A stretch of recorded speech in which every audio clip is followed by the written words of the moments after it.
Pranam, blessings of light and the love that permeates that light to each of you. And if you could just accept the truth right now, radically, beautifully, humbly, joyfully, that you are this great light, permeated with unconditional divine love,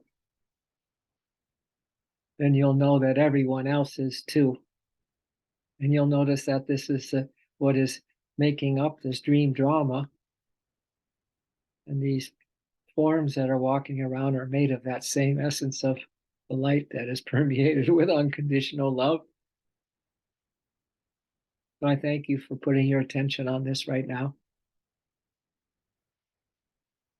And let's just look up and in gently to the point between the eyebrows. And just say to yourself right now, I see the great light of God. Relax your face, though, your cheeks, your tongue, your body, the to-do list for later. And just say again, from the deepest, purest place in your heart, right now, I see the great light of God. Imagine it, feel it, want it, love it. And while we are focusing on the light, let's practice a little Satya yoga union with the infinite, beginning with the end in mind, spirit, soul, reunion, everlasting bliss, oneness. As you stay immersed in this great light of God. Let's just receive a big breath for starters. Hold it in preciously, gratefully, and exhale, sigh it out. Knowing that you can, by your soul's command, release all tension, all stress, and anxiety. Let's go again. Inhale, receive another deep breath of spirit. Ron, divine love and light, support always through breath. And exhale. And now let's make a fist, everyone, and squeeze from the toes to the top of your head. And then exhale, relax, and feel as Yogananda says. Again, inhale deeply, diaphragmatically, tense, squeeze the hands, squeeze the muscles all the way from toes, top of the head, tense with will. And exhale, relax, and feel. And you are permeated with the bliss of oneness spirit. Once more, inhale, squeeze. Toes, top of your head, make a fist. And exhale. And go ahead and practice 3 of your God ecstasy breaths around this truth that you and spirit are in bliss, oneness right now. Begin.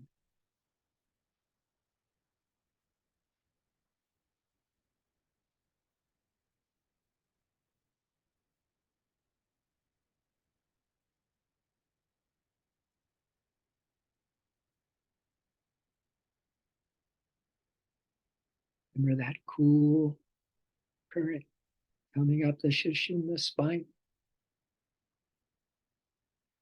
Actually, the Brahmanadi, because we're in the causal body now. And the warm E, and that consciousness spine of yours called the Brahmanadi. And one more, unless you're finished. Just sit in this bliss union.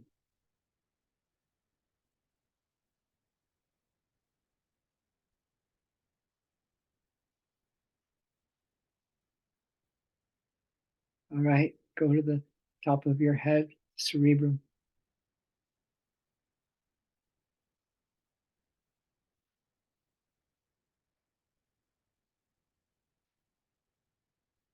This is the Sahasrara.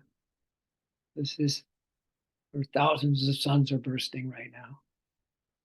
And you and God, Creator, are one. Make no mistake about that.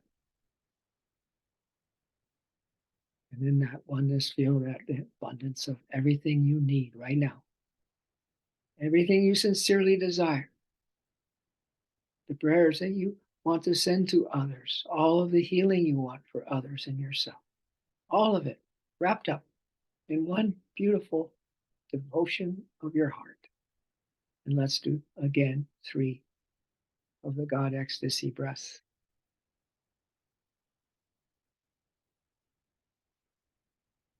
Downloading from the Father the answer to your prayers right now. Feeling the currents in the spine as cool coming in, warm going out.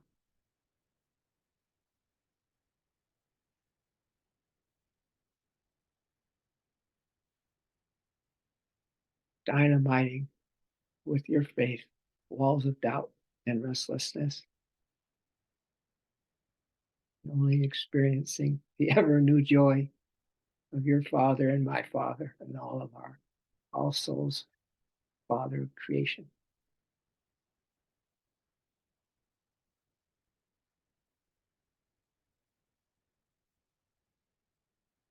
Now let's jump into our Shuna spine, and with our eyes still focused up and in spiritual eye, let's immerse deeply in the light. You know, some of you had your Easter or Passover this weekend, but many were commenting in the SRF world, the ones who led meditations, about the face of Jesus, the one who had achieved his liberation, the Christ consciousness in all creation through oneness with the Father.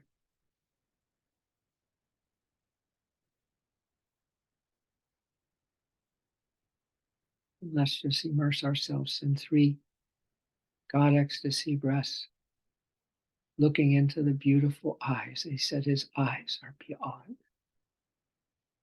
the most beautiful, glorious, filled with light and permeated with the power of the infinite.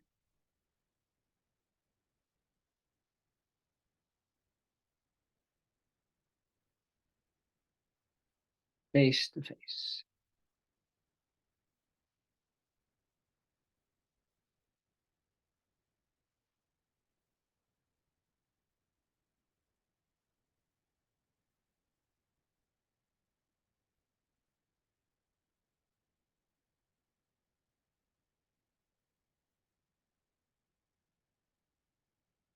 Make sure on that exhale you're giving all your love back, because there's an infinity of love pouring into you on your inhale. Make sure you return the favor. Go to your medulla oblongata.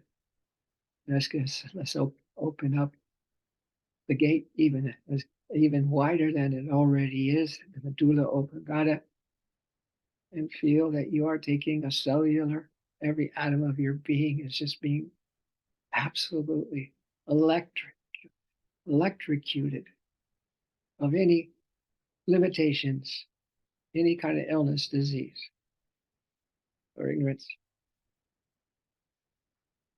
And let's just feel that Shakti shower with each one of the 3 breaths we're now going to take or receive.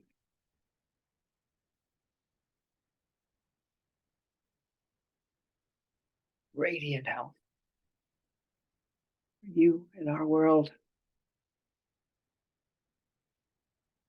Believe it, receive it, be it.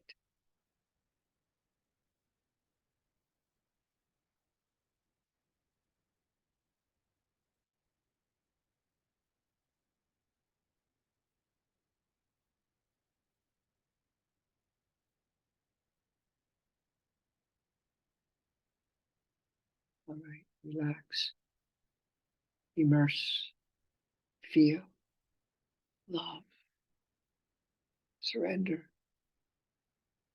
to the peace the stillness, the joy, love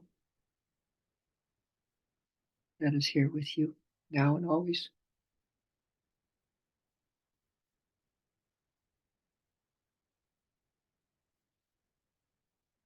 And since we did practice last week in the garden of peace at the cervical center, let's visualize each whatever master you want to right now, giving you blessings of peace. And we'll do 3 more breaths. Once you're established in that eye contact, so to speak, with that master face to face, your spiritual eye, receiving the benedictions of heavenly peace as you do 3 Kriya breaths.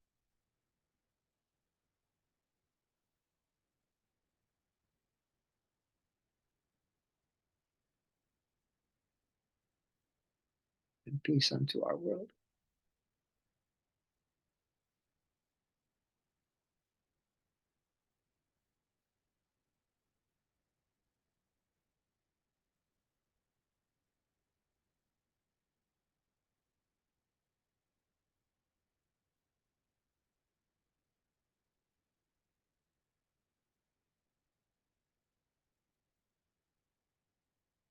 And just bow inwardly to this great light, this all-pervading light. It is you, me, and everything, everyone, everywhere. And now let's inhale once again and squeeze the whole body. Tense with will, double inhalation. Exhale, relax, and feel a great gratitude that we and God are one. Again, inhale, squeeze, tense with will. Double inhale, exhale, relax, and feel. And when you feel so inclined, go ahead, open your eyes or keep them closed. This is between you and that spirit, divine indweller. Nobody else, nothing else. Moment by moment, I want you to consider something. What is the most important thing in your life right now? Now, it's a practical thing I'm looking for. What is the most important thing? That without it, you're in very bad shape. It's your breath, your breathing. Now, let's just take that idea that we all accept, I'm sure, that it is the most important thing in this physical body right now is to be receiving that prana from God, right? And spiritually, every moment and in every breath, we need to have that same need. Although you can breathe all day today and not feel you have a need for it because we take it for granted, right?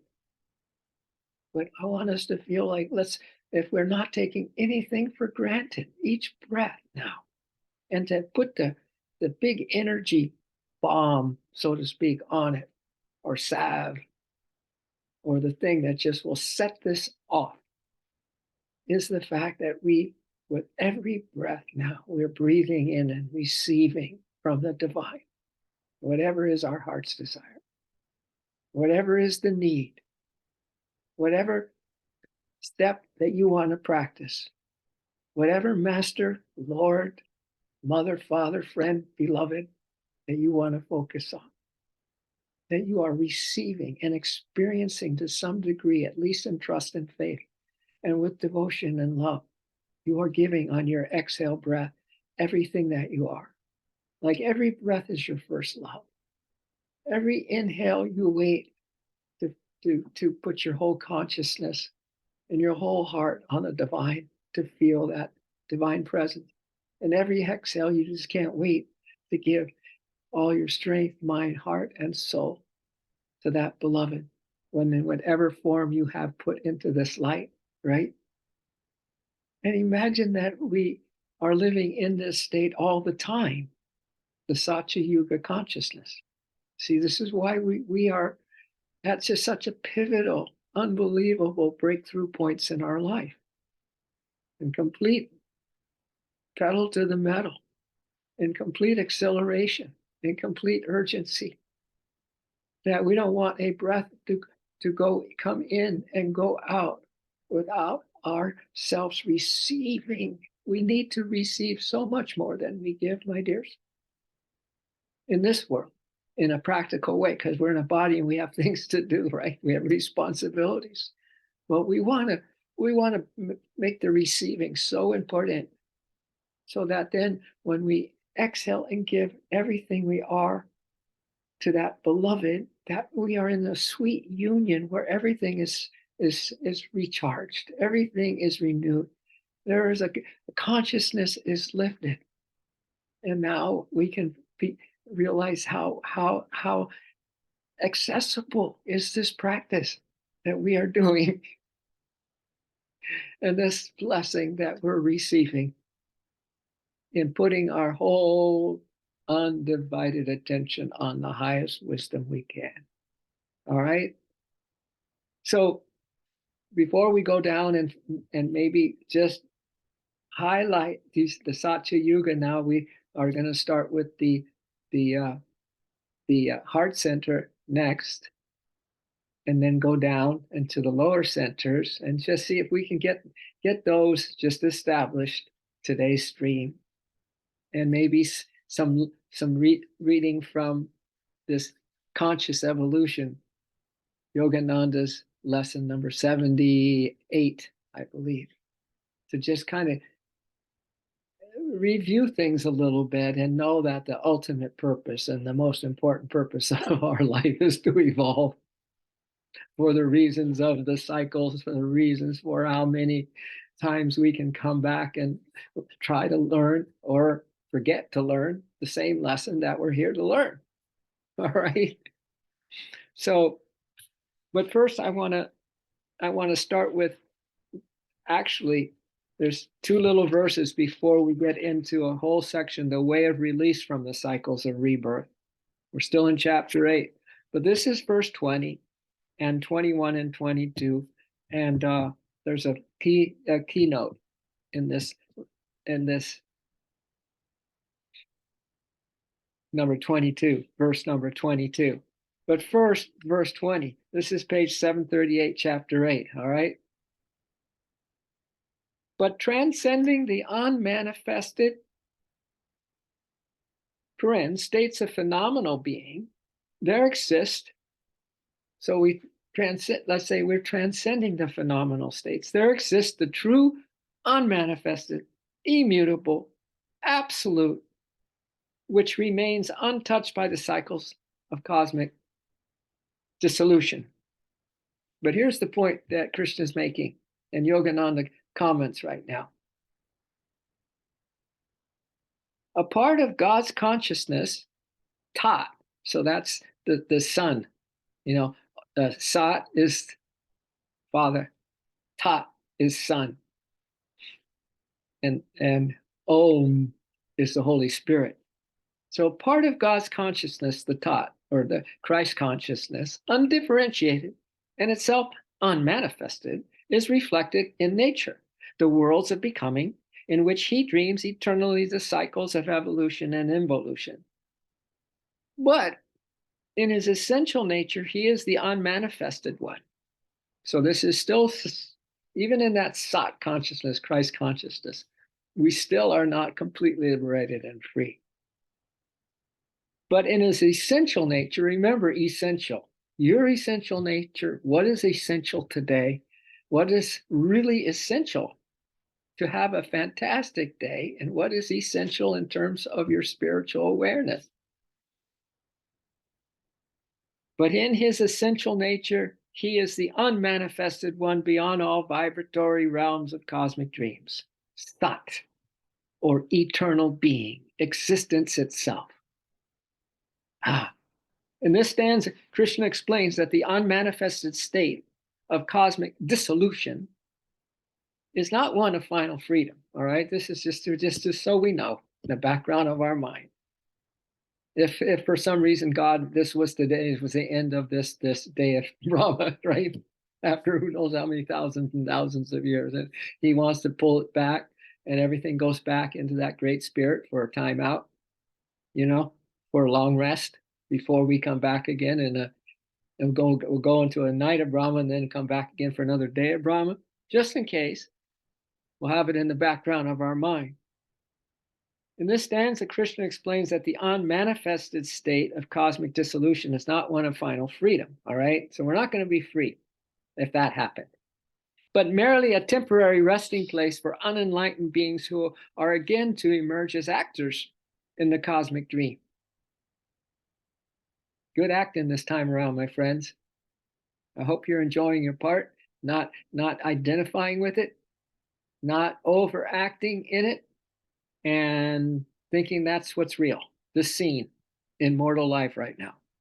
Beyond and dissimilar to that periodically unmanifested state of cosmic vibration remains the ever-existent vibrationless state, the eternal unmanifested. Thus, it is said that even the pure undifferentiated aspect of spirit and creation taught, or Christ consciousness, has an impermanency punctuated by comings and goings, and that this heart of the universe at the time of cosmic dilution, for want of a form in which to beat, because we won't have a form for the physical heart to beat, is resolved again into spirit. This is symbolized in the Hindu scriptures as Vishnu, the preserver of the worlds, asleep on Shesha, the thousand-headed serpent, awaiting the dawn of the next cycle of manifestation, when he will send forth again those worlds and non-liberated beings. Here we come. Here we are again. He has preserved in an unmanifested state during the long night all those non-liberated beings. He has preserved in an unmanifested state during the long night of cosmic dissolution. That's verse 20. All right, just in passing. All right. And then verses 21 and 22.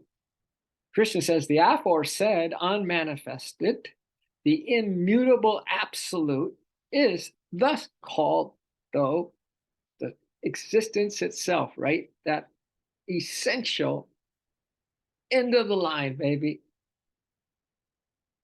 Truth of all truths. The aforesaid of unmanifested, the immutable absolute, is thus called the supreme goal. Those who attain it, my highest state, undergo no more rebirth. That was verse 21 of chapter 8. Now, verse 22, we're going to get a song after we read this one. And this is the point of points. Just like receiving a breath as the most urgent and only thing to focus on. Because if you're not, you're an ingrate before the shrine. You do not have gratitude for life. You're taking it for granted.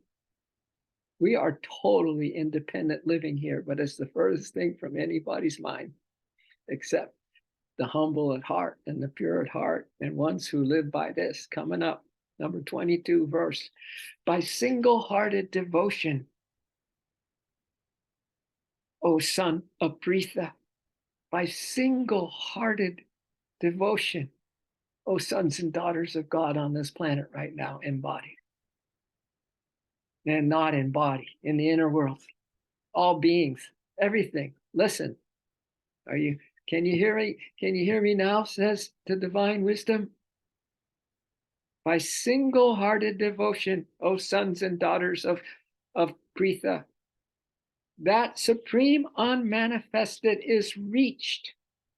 So we're talking big stuff, right? Every time we open a page here, every time we come online here, every time we put our mind on something other than the little me, right? And we really have a moment, just this moment, Lord, this moment, this breath takes me to my heart where you, my beloved, are waiting. And we go and run into the arms of the one who's waiting for us, always right here. That one who's always loving us here, right now. The one who never leaves us, who is us, the divine indweller, right? And as St. Francis crying one day, I told you this before, and Brother Leo was walking with him and said to him, Francis, I've never heard you cry so much. What gives, my man? I don't know if he said that way. What gives, my man? And Francis says, love is not being loved. Love, infinite love, the love essence that you are essentially, and everything is not being loved back. So we want to be able to receive, like right here, right now. Bring it, Lord, bring it. I'm ready. I'm a open, trusting, faithful, loving heart that's ready to feel your presence. And at the same time, I want to give all my strength, mind, heart, and soul. You are my first love. I give you on this exhale breath all that I am.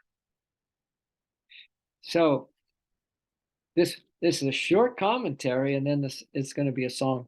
Because when I heard this commentary, I didn't know at first it was from the Gita, as verse number 22, chapter 8. I didn't know, but I loved it.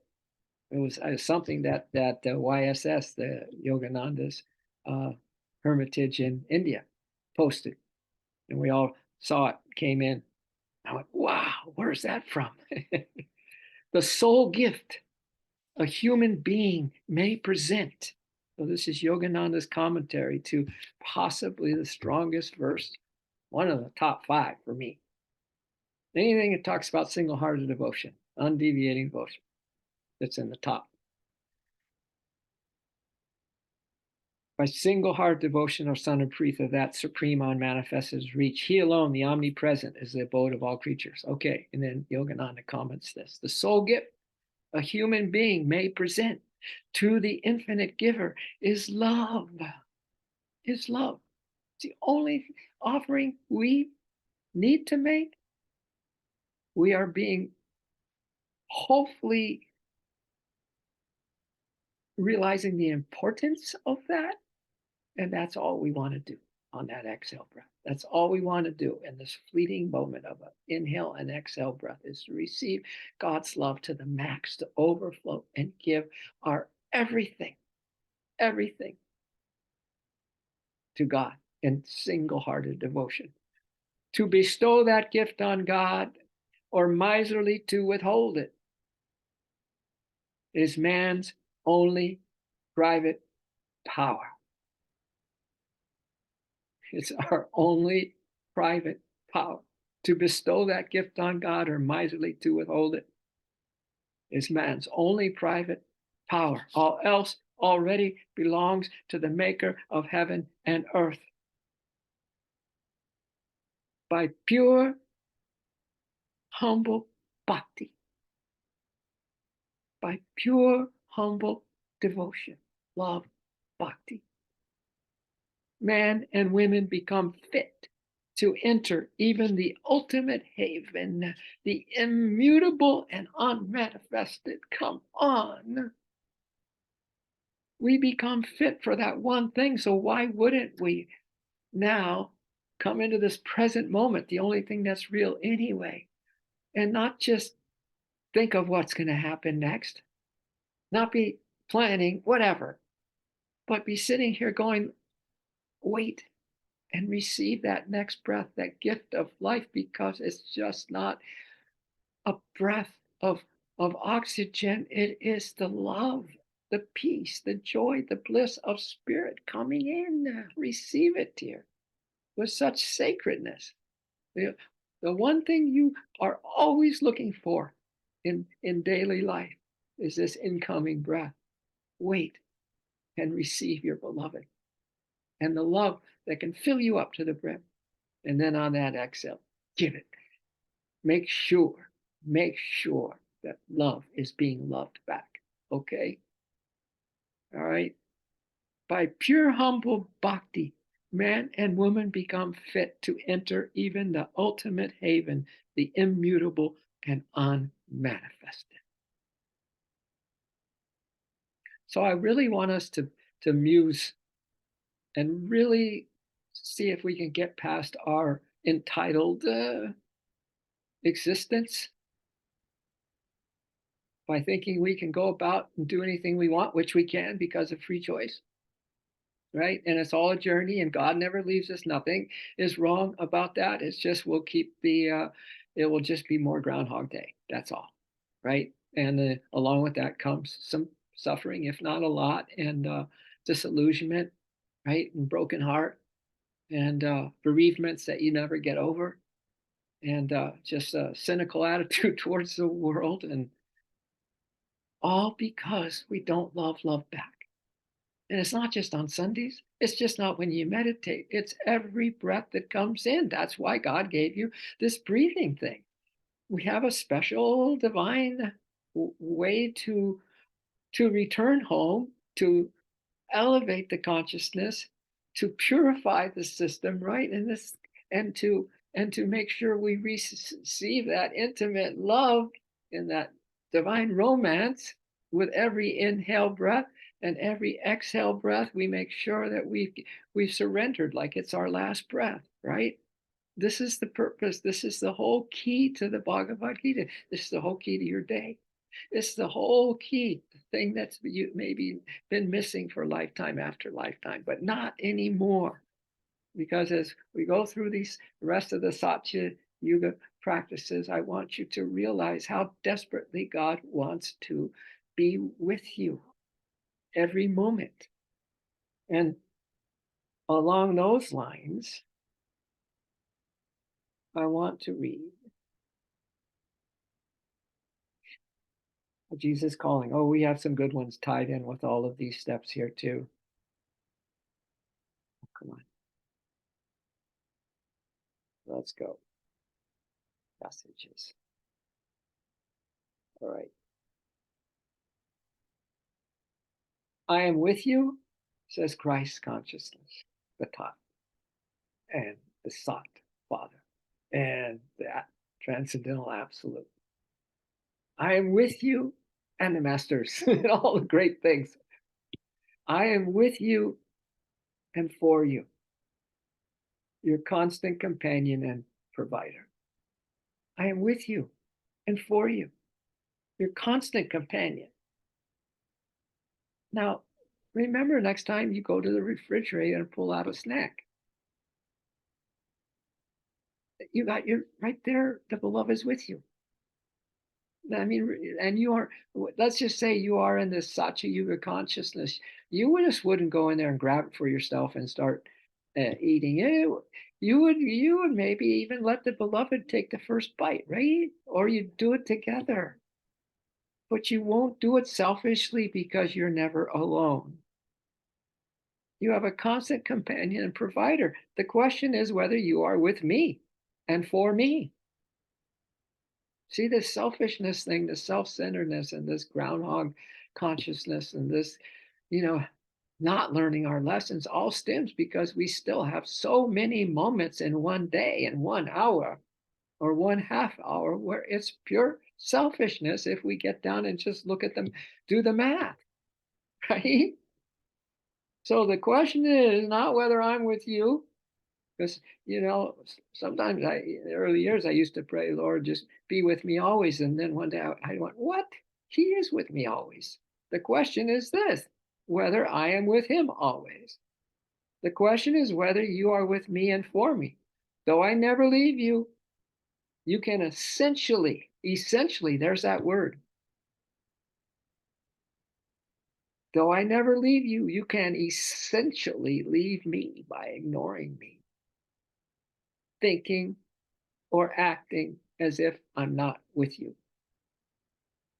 When you feel distance in our relationship, you know where the problem lies then.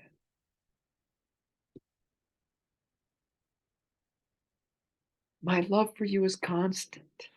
I am the same yesterday, today, and forever. It is you who change like shifting sand, letting circumstances toss you this way and that. When you feel far from me, and if we're not on the breath, means we're not in the present moment. We are really far, far away from that beloved. But he's not from us. She's not from us. So when you feel far from me, whisper my name. Ma, God, Christ, Jesus, Master,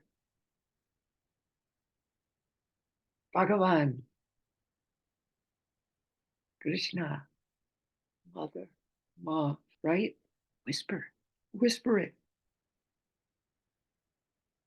This simple act done in childlike faith opens your heart to my presence. So remember, kids, be whispering a lot. Try to not go too many moments and too many breaths and too many steps and too many minutes and days and hours today without coming back to the essential. This moment, this breath, Lord, takes me to my heart where you, my beloved, are waiting. And I am waiting to give you my all.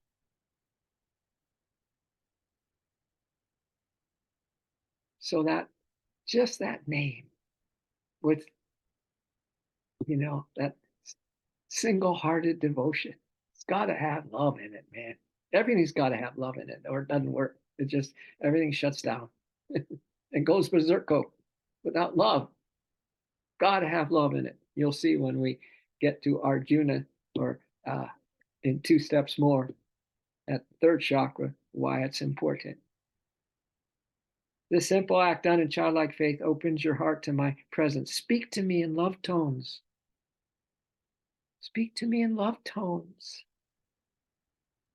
Wow, wouldn't it be nice to speak to our our family today, our spouse or husband today, and children today, or our work associate with love tones? Wouldn't that be amazing? Wouldn't it be nice that it became our Satya Yuga practice, is to speak with love tones? Why? Because we're immersed in love. We're immersed in the light, right? That's our true nature. We're cosmic beings. We're infinite love beings. Remember, we're not these limited physical mortals that behave completely out of sync with the truth. Speak to me in love tones. Prepare to receive my love. Prepare to receive my love. Wait before you go dashing off. Get back to your center. Have a moment, a breath, receiving love, practicing one of the steps, right? And giving it your all. Now you're prepared for the next moment. But you're not prepared if you didn't prepare the moment before to get close to God. Prepare to receive my love, which flows eternally from me. Eternally. I am delighted when you open yourself to my loving presence. And then Genesis, beautiful quote, I am with you and will watch over you wherever you go, and I will bring you back to this land. I will not leave you until I have done what I have promised you. All right? So let's just see what we can do to keep coming down the ladder, descending, so to speak, and move now, because we just did this garden of peace last week. And I'm actually thinking, though, what I may need to do and I want to do. Not because I have to, but because I really want to. And I think it would be really helpful for all of us that I'll do maybe do a video or an audio, I don't know, and just come down, right? With the Satya Yuga practices, which you all know, but it'll just be all in a row. And I think I will include some of these Jesus calling quotes that fit right along in there with it. Because listen, this is a living model. This is a living foundation that we're building here to wake up, to really wake up, maybe sooner than we could ever imagine, too, to wake up, to awaken these chakras. Drapadea is the name of the awakened chakra. Drapadea, to waken up each one to their glorious divine consciousness, the beloved within us, right? That if we can then build it from the script, we call it the soul script, I can give you all in a row, all the way down with some great reading. So all you have to do is just listen over and over again, and then start adding your own. If there was a way to build, some kind of a way to have these steps outlined, I don't know if I'm going to do that on the computer, but some one of you might could put it in. But anyway, in a way that you can keep adding to it daily. Oh, that's peace. I just felt that was a peace quote. I want to put it in my peace mansion, right? These inner mansions of joy and happiness. Or that was about surrender. Oh, I want to put it in my second chakra and surrender. And then you start building this life force. You start building this consciousness yourself. Come on, right? You start building it yourself without you. It's all about you. You're the redeemer, the healer, and the transformer of your life, right? And the healer of your life. You are all that.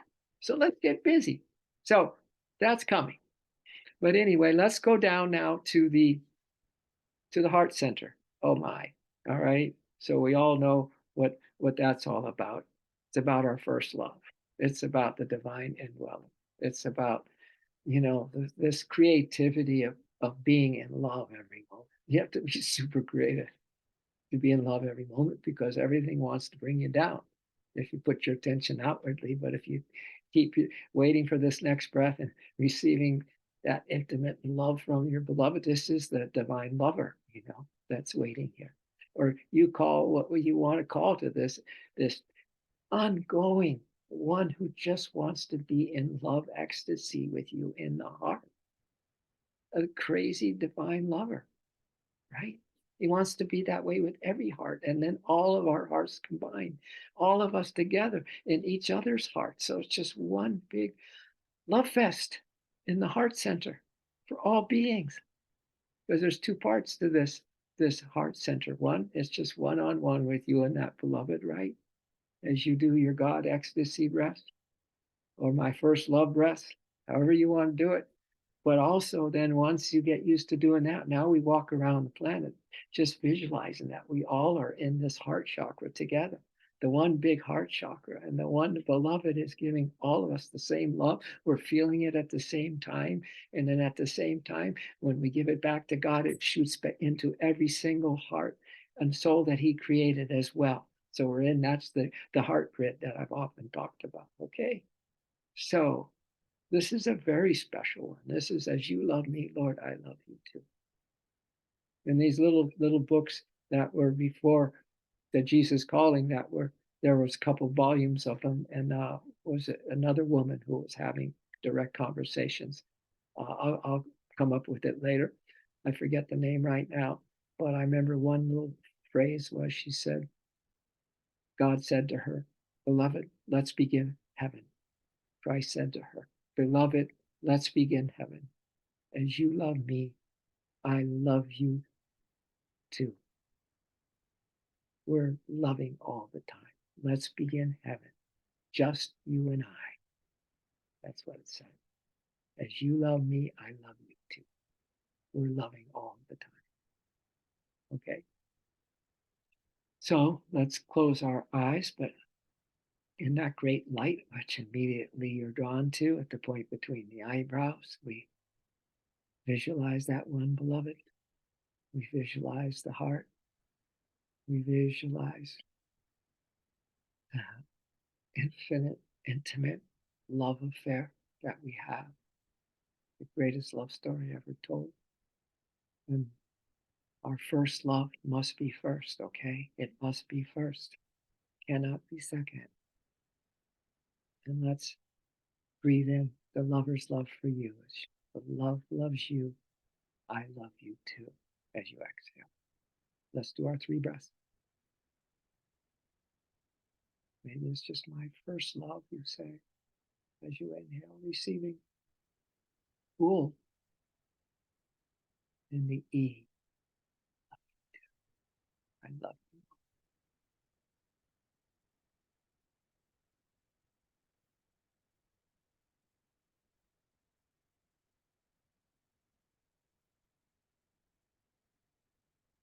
Don't leave anything out of that exhale. You give it your all and receive rapt, undivided concentration,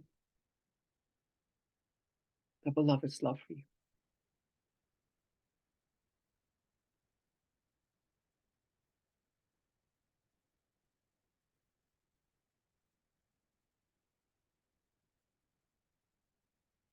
Just pause for a moment and realize what a treasure you are, what a gift you have and are, what a transformation you are having, that you can live like this.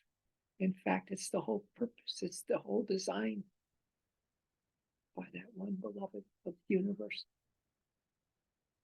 to be so out of the way, so disappeared, no longer there, that little ego self, so that God completely, love completely possesses you.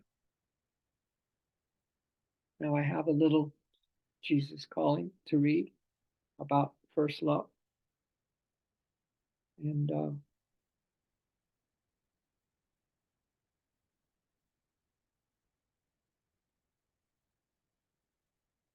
you just go on musing in that beautiful temple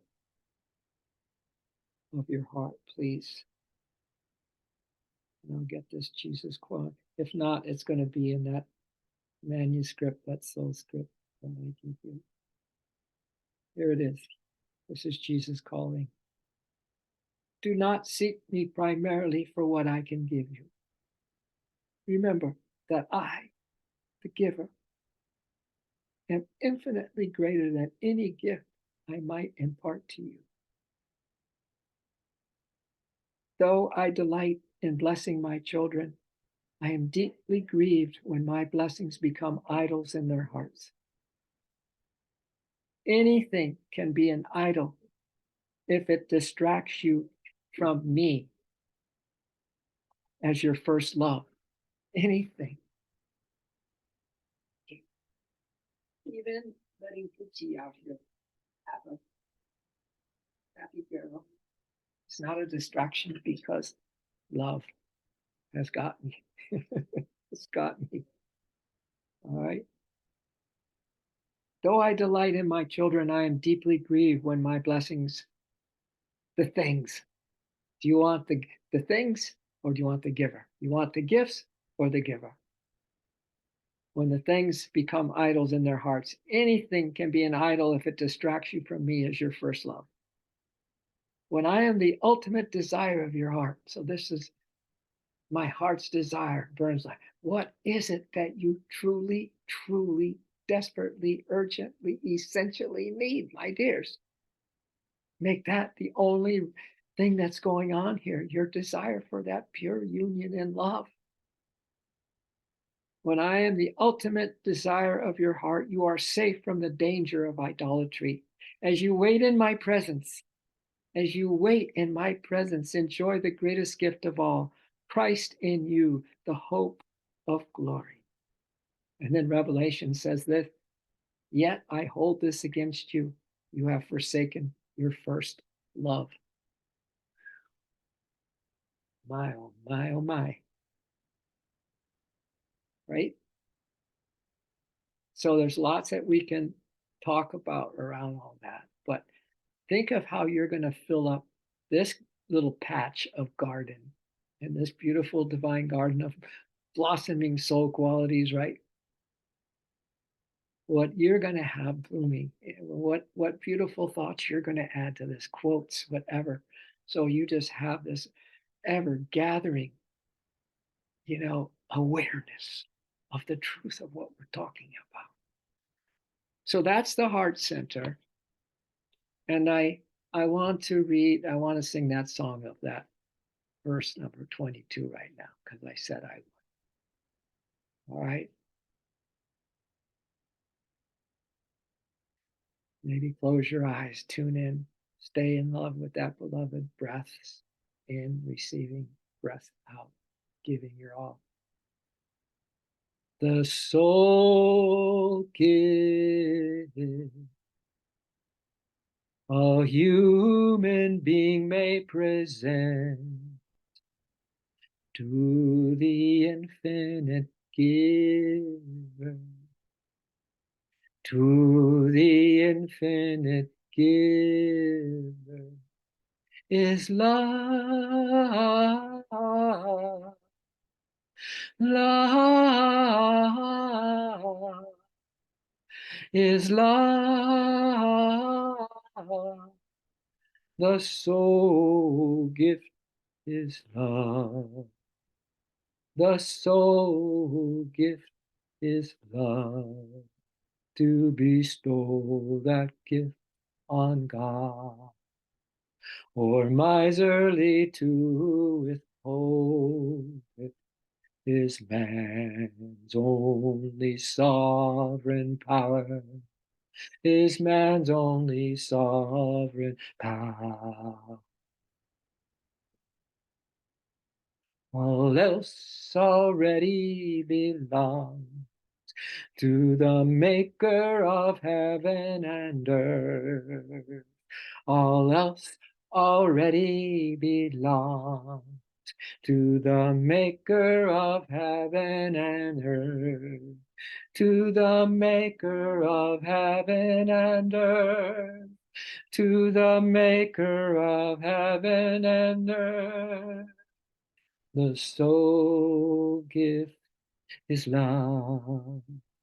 The soul gift is love. The soul gift is love. To bestow that gift on God or miserly to withhold it is our only sovereign power. All else already belongs to that great love. Are you ready? Are you really ready to give of that love?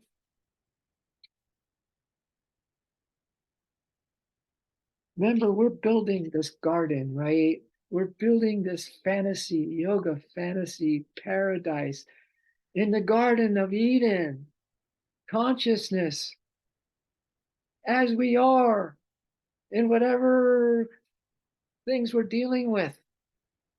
But we have heart, we have devotion, we have each other, we have the Guru, we have the Gita, we have everything is supporting us on this quest. So here's what I read you last week. There's 3 lines here just to give you an example of the Satya Yuga consciousness of the Guru, Paramahansa Yogananda, of Christ, and other awakened masters and saints. Let us live simply outside and be supremely happy within. Let us learn to build inner mansions of wisdom. Inner mansions. Build and build. Make your mansion, your inner mansions unique and beautiful.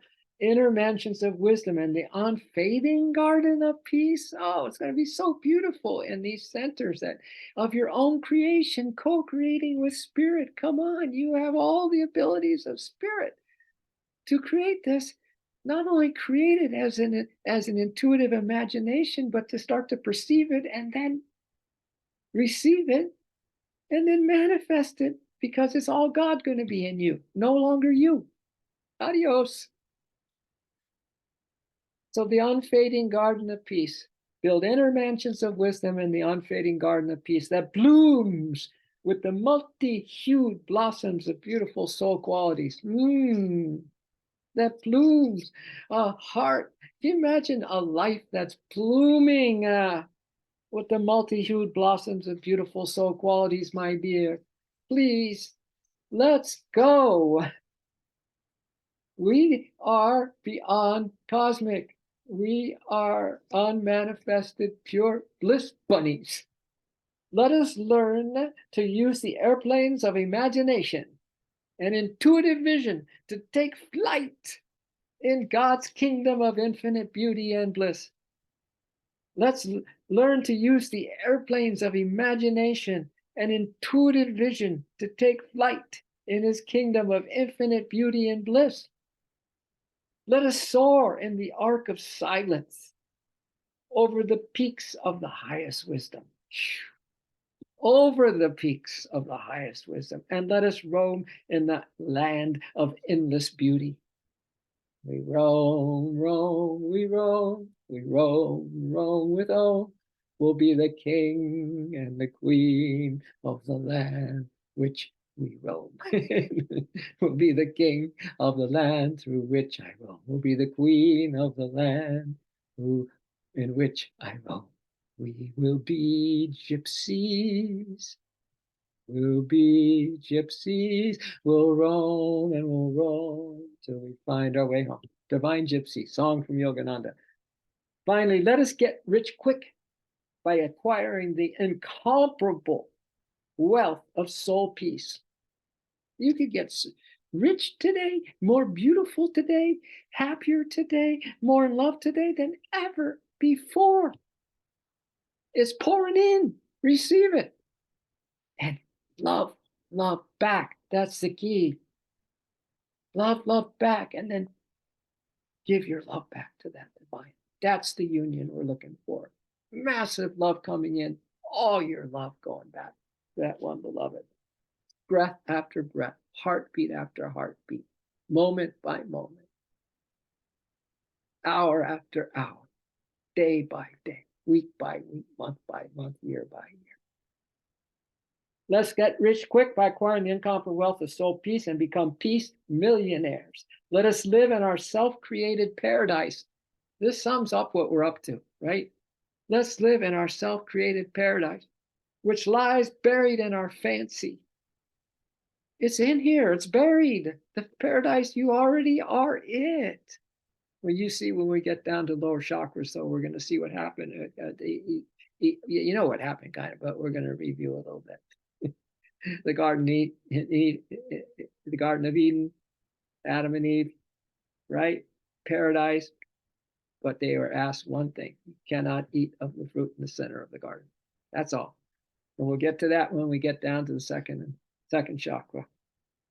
Let us live in our self-created paradise, which lies buried in our fancy, and let us bring the living God of pure joy unto the altar of our hearts. Let us bring the God, the living God of pure joy unto the altar of our hearts and worship him there with flowers of deathless devotion. I want to do Arjuna before we end today, okay?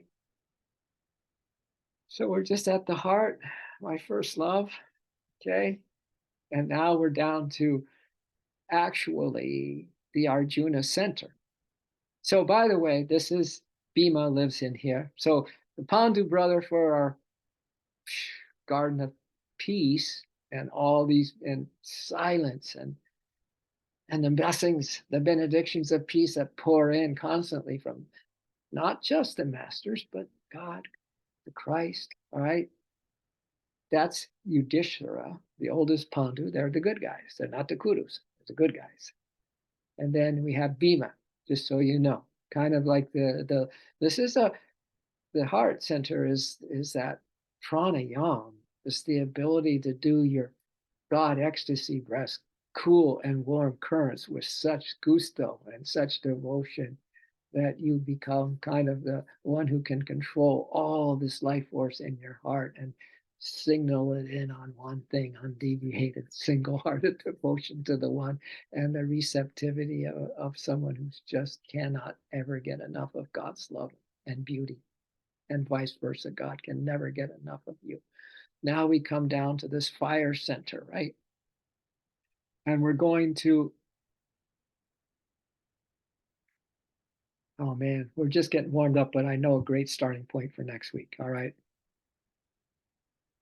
Is this, I want you to visualize this. This is what I do. It's very powerful.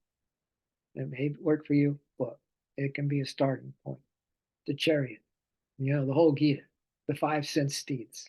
This is the Lord Krishna, Arjuna's is the epitome of the Lord of senses.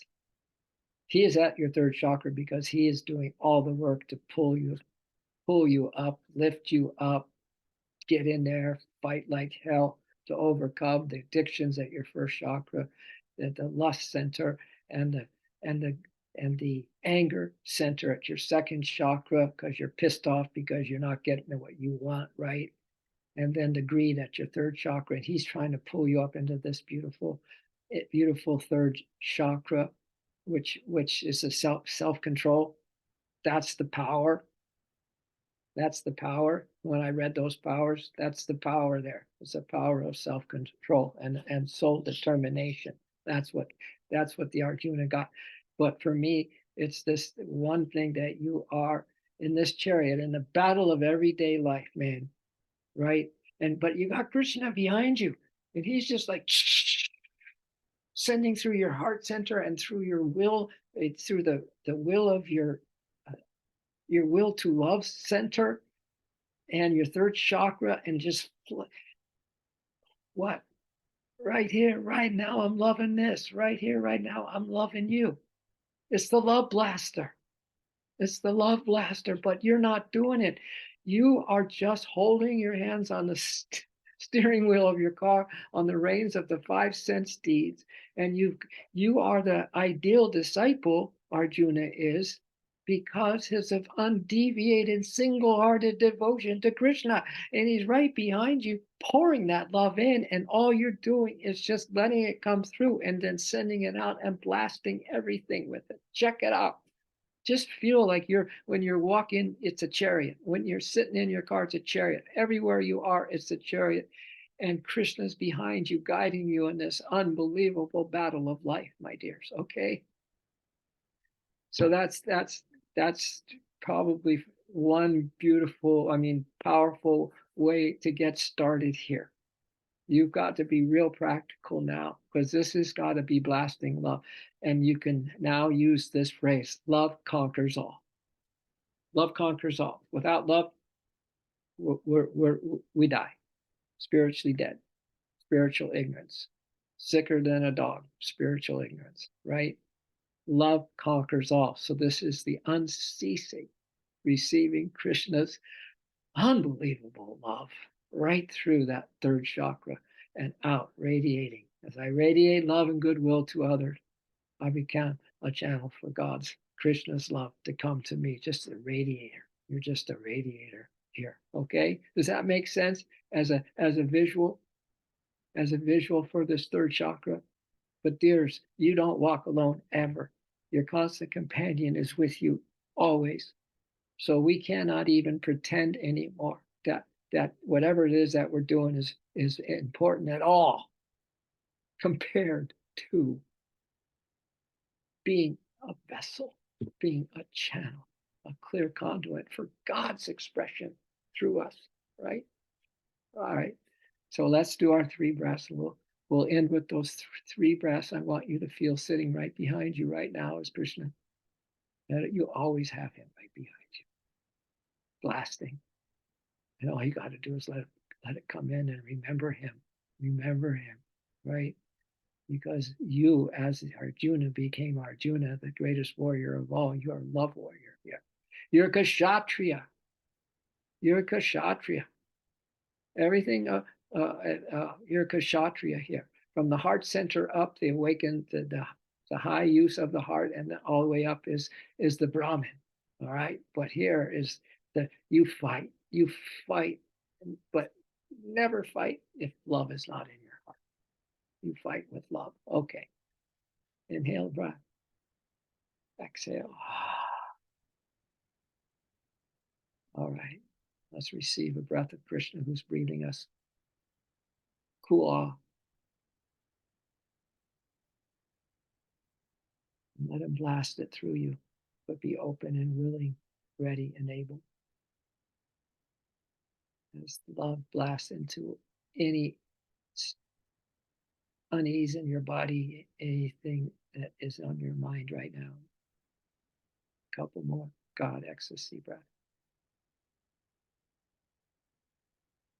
You don't have to.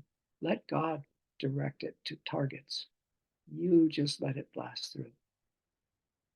It's another good practice. You don't have to have a target, but if you do, you could send it there, whatever comes to you. Let's do another one. Your job is to just keep loving. Keep loving, no matter what.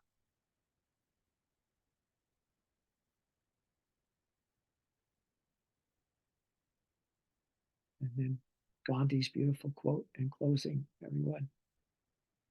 One soul who truly loves negates the hatred of millions. One soul who truly loves changes our world. This is you as Arjuna. He's the one love, the one soul who loves God as much as God loves him. One soul who truly loves negates the hatred of millions. One soul who truly loves changes our world. Keep loving, even when you are negative. Keep loving, no matter what. Keep loving, even when you are negative. Keep loving, no matter what.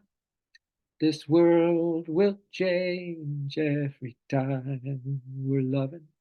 This world will change every time we love. Keep loving through hell and high water. Keep loving through hell and high water. Keep a loving through thick and thin. Keep loving through hell and high water.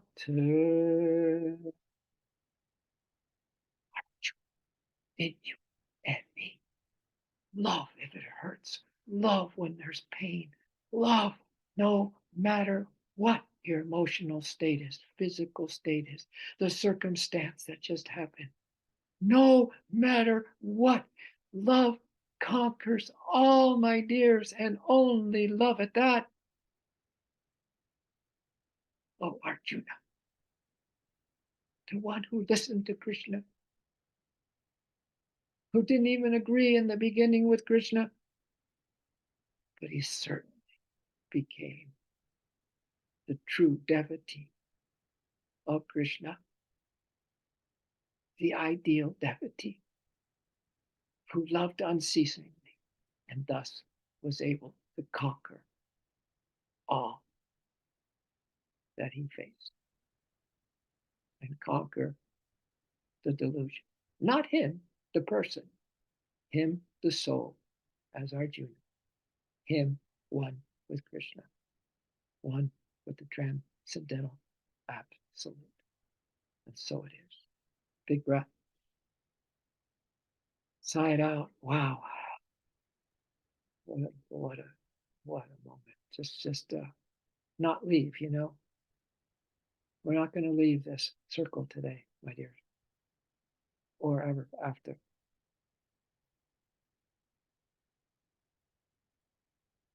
because we're just going to be in every breath, in every moment, in our hearts, united together forever in God's love.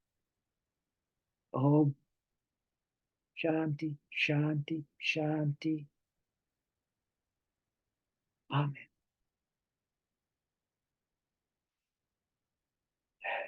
Hope you had a great holiday, but not doesn't compare with this moment. And they're just going to keep lifting and lifting. Single-hearted devotion. All right. Thank you, everybody. I'm so glad you were here. Beloved, I'm so glad to see you. I'm so glad to see you. Even Vanny, what? Oh, well, let me just sign out here for the video.